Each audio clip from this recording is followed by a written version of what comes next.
Estamos iniciando um toque de democracia. Olá, meus amigos, eu sou o Kleber, delegado federal. Estamos iniciando mais um episódio de Um Toque de Democracia. No nosso vídeo de hoje, vamos falar sobre como se apresentam no Brasil os poderes legislativo, executivo e judiciário na esfera federal. Dissemos no vídeo anterior que o maior marco da democracia, surgido lá na Grécia Antiga, ocorreu com a teoria da tripartição dos poderes, idealizada pelo filósofo Francis Montesquieu no início dos anos 1700. Hoje, todos os estados democráticos modernos adotam este princípio. Devemos sempre alertar que estamos aqui tratando dos verdadeiros estados democráticos, porque existem muitos países que, embora se digam democráticos, nada mais são do que uma caricatura de democracia, uma farsa tirânica sob a falsa denominação de democracia. No Brasil, a despeito das nossas diversas mazelas, é inegável que vivenciamos uma verdadeira democracia, com todos os seus méritos e defeitos. E, em sendo um Estado democrático, obviamente, adotamos o princípio da tripartição dos poderes. Isto encontra-se estabelecido lá na nossa lei maior. Aliás, tudo o que mencionaremos a seguir encontra previsão em nossa Constituição da República Federativa do Brasil. Sim, este é o nome e sobrenome do nosso país, República Federativa do Brasil. Pois bem, poderes legislativo, executivo e judiciário. Como esses poderes se manifestam no Brasil? Quem os exerce e como o fazem? Primeiramente, temos que lembrar que no Brasil nós temos 3 esferas administrativas: a União, os estados e os municípios. Quando falamos em União, estamos nos referindo ao país, ao Brasil como um todo, um estado soberano em suas relações internacionais. Os estados-membros são os 27 entes federativos. São as unidades autônomas administrativamente que, em seu conjunto, formam a União. Estamos falando dos 26 estados-membros mais o Distrito Federal. Os municípios são as 5.570 cidades espalhadas pelo território nacional. Assim sendo, repetimos, temos 3 esferas administrativas no Brasil, sendo que em cada uma delas podemos observar a aplicação prática da tripartição dos poderes. Neste vídeo, vamos tratar superficialmente sobre como é composto, como é escolhido e sobre como é exercido cada um dos 3 poderes no âmbito da União, ou seja, na esfera federal. Nos próximos vídeos, faremos essa mesma exploração, mas relativamente às esferas estadual e municipal. No nível federal, a União, os 3 poderes são exercidos pelos seguintes órgãos. Poder Legislativo. O Poder Legislativo no Brasil aderiu ao chamado sistema bicameral, ou seja, existem 2 casas legislativas, a Câmara dos Deputados e o Senado Federal. A Câmara dos Deputados, que é composta pelos 513 deputados federais. Os deputados federais representam a população de cada um dos 26 estados e do Distrito Federal. Como os deputados federais representam a população de cada uma das unidades federativas, o número de deputados federais de cada uma delas é proporcional à sua população. Assim sendo, o povo do estado de São Paulo, por exemplo, que é o estado mais populoso do Brasil, é representado na Câmara dos Deputados por 70 deputados federais. Minas Gerais, que é o segundo estado mais populoso, possui 53 deputados federais. Já o povo do Distrito Federal e dos estados do Acre, de Rondônia, de Roraima, dentre outros com menor população, são representados por 8 deputados federais, cada um deles. Os deputados federais são eleitos sob a forma proporcional para mandatos de 4 anos, sempre que ocorrem as eleições gerais. Vamos abrir aqui um parêntese para ressaltar algo extremamente importante. Todos os representantes dos poderes legislativo e executivo, nas 3 esferas estatais, federal, estadual e municipal, são escolhidos através das eleições, sendo que os candidatos escolhidos, ao serem eleitos, recebem um mandato. É por isso que sempre dizemos que o deputado fulano está em seu 2º mandato, o nosso prefeito está indo para o seu 4º mandato. Notem que este termo é muito significativo. O que é mandato? Mandato é sinônimo de procuração. É um ato através do qual uma pessoa concede a outra o poder de falar, de agir e de atuar em seu nome, ou seja, em nome de quem conferiu o mandato. Isso ocorre sempre que contratamos um advogado. Ele só pode nos representar em juízo se estiver munido de uma procuração assinada por quem o contratou. E muitos advogados inserem naquele documento que o cliente assinou o termo instrumento de mandato. É, portanto, o instrumento através do qual o contratante lhe conferiu o mandato, ou seja, o poder para falar, agir e decidir em seu nome na esfera judicial. Portanto, quando elegemos um político, estamos conferindo a ele um mandato de 4 anos para falar, agir, atuar e decidir em nosso nome, como se fôssemos nós mesmos que estivéssemos lá atuando. É justamente por isso que os representantes políticos têm a obrigação de atuar sempre buscando exclusivamente os interesses e anseios de quem o elegeu. É este o fundamento mais básico da democracia representativa. É uma traição inadmissível o que observamos frequentemente diante das atuações desonestas, espúrias, de um número extremamente elevado de políticos corruptos que atuam sempre em busca dos seus interesses próprios e mais obscuros. A Câmara dos Deputados é comandada pelo seu presidente, que é um deputado federal eleito pelos seus pares para o exercício dessa atividade por um período definido no regimento interno da Casa. A outra Casa Legislativa, como já dissemos, é o Senado Federal. Ele é composto pelos senadores. Os senadores são os representantes dos estados e do Distrito Federal. Diferentemente dos deputados federais, que representam a população dos seus respectivos estados, os senadores ocupam igualitariamente as 81 cadeiras do Senado Federal, sendo 3 para cada uma das 27 unidades federativas. Como não existe hierarquia entre as unidades federativas, cada uma delas é representada no Senado pelo mesmo número de representantes, ou seja, por 3 senadores. Os senadores são eleitos sob a forma majoritária, também nas eleições gerais, mas para mandatos de 8 anos, sendo que essa escolha ocorre de forma alternada entre 1 e 2 terços.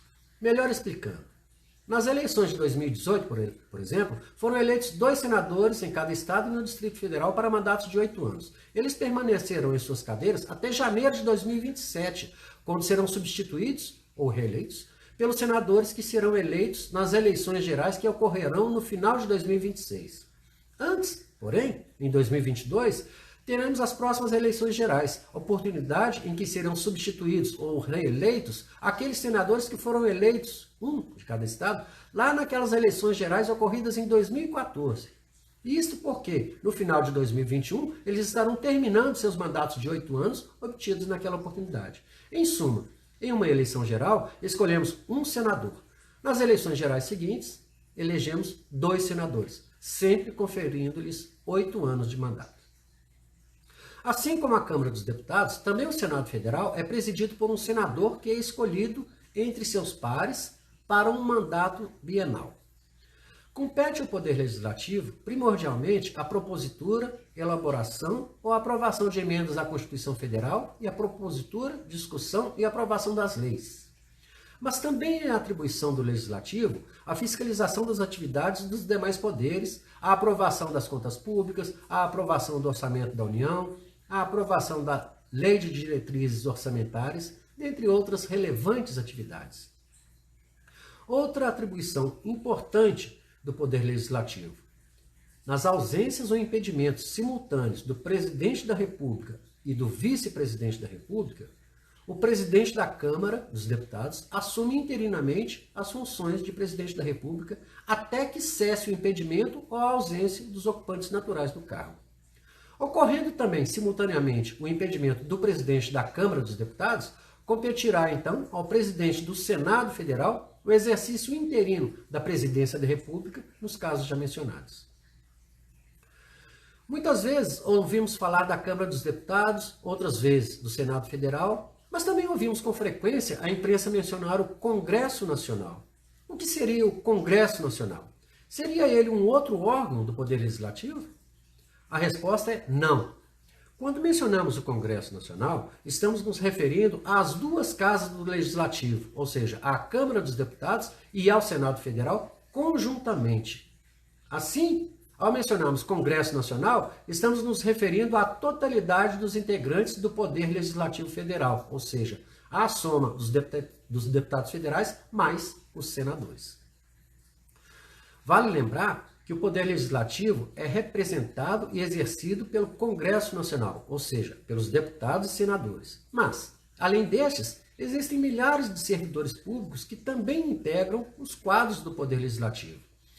São os assessores, servidores administrativos e auxiliares os mais diversos. Inclusive, a Câmara dos Deputados e o Senado Federal possuem, respectivamente, suas próprias polícias.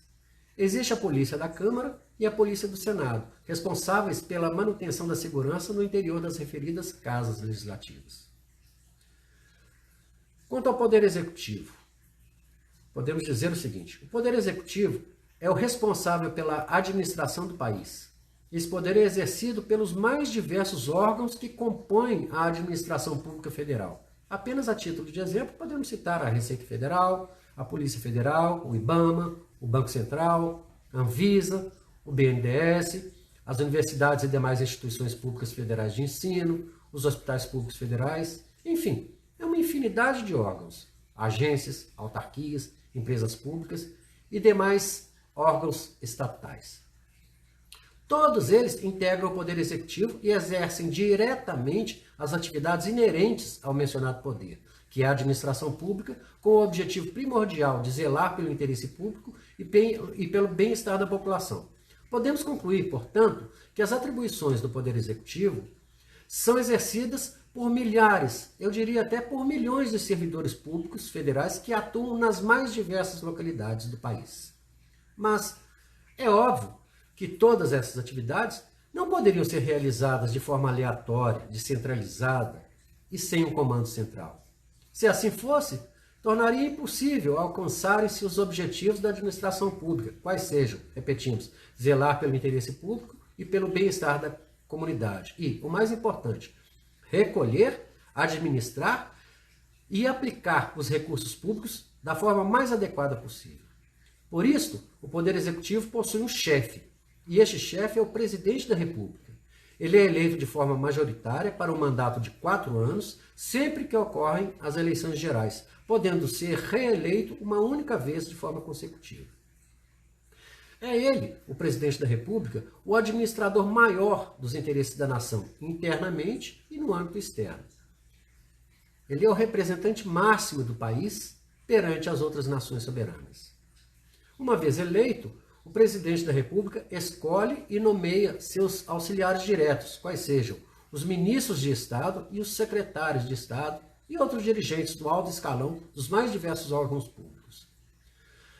Os ministros de Estado, que idealmente são pessoas da confiança do Presidente da República, uma vez nomeados, assumem cada um deles as suas respectivas pastas ou ministérios.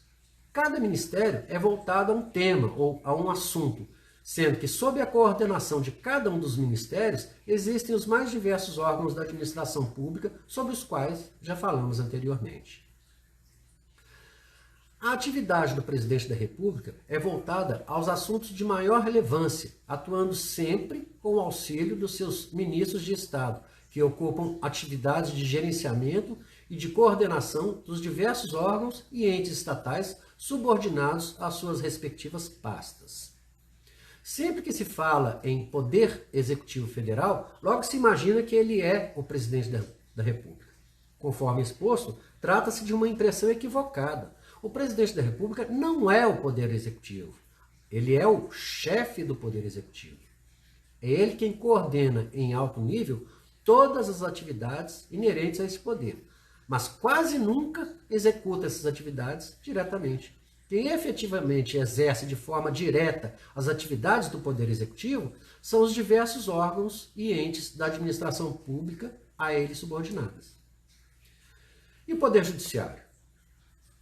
Ao Poder Judiciário compete decidir sobre as lides ou seja, sobre os conflitos de interesses que lhes são submetidos para decisão. Ele é inerte, ou seja, o Poder Judiciário não sai por aí buscando os fatos para sobre eles se manifestar. Não, ele somente age quando for provocado. Vale dizer, somente quando alguém impetra uma ação judicial é que o Poder Judiciário passa a atuar. Na esfera federal, o Poder Judiciário é exercido pelos diversos órgãos da Justiça Federal.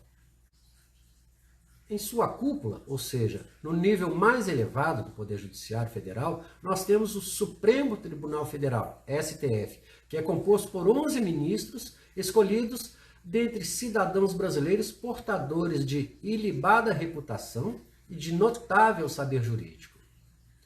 Eles são escolhidos e indicados pelo presidente da República e, após sabatinados pelo Senado Federal, ou seja, após passarem por uma espécie de interrogatório realizado pelos senadores, uma vez aprovados, assumem o relevante cargo de ministro do Supremo Tribunal Federal, que é presidido por um dos seus ministros.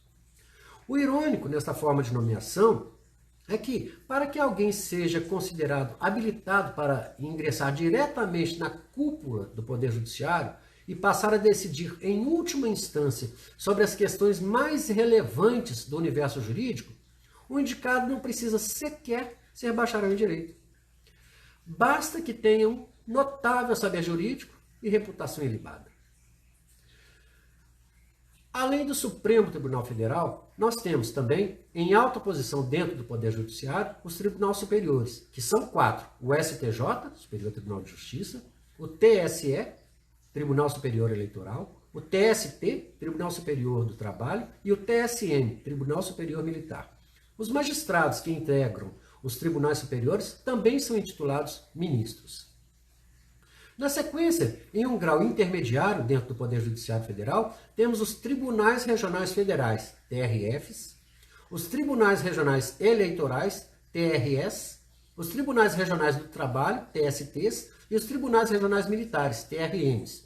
Os magistrados que integram os tribunais regionais são intitulados desembargadores federais.